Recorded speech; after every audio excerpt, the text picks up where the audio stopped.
To find the volume of this prism, you need to decompose the base into shapes that are easy to use. Now there's a bunch of ways to do this, but I decided to set it up so that there is a rectangle here, a rectangle here, and a triangle here. So we're going to start with the rectangle that is in red.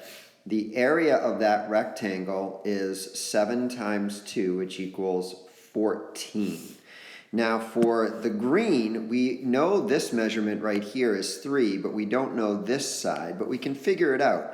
We know that this part right here is 2, and the whole thing is 5, so this must be 3 centimeters. So to find the area of the green area, we're going to do 3 times 3, which gives us 9.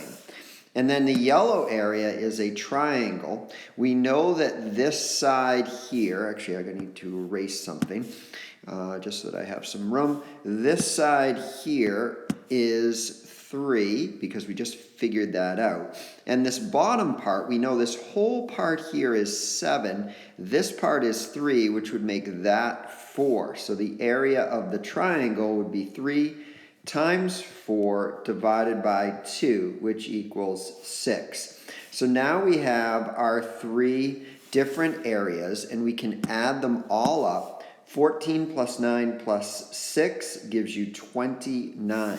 Now to figure out the volume of the entire shape, we multiply by the height of the prism, which connects the two bases. That's the 8.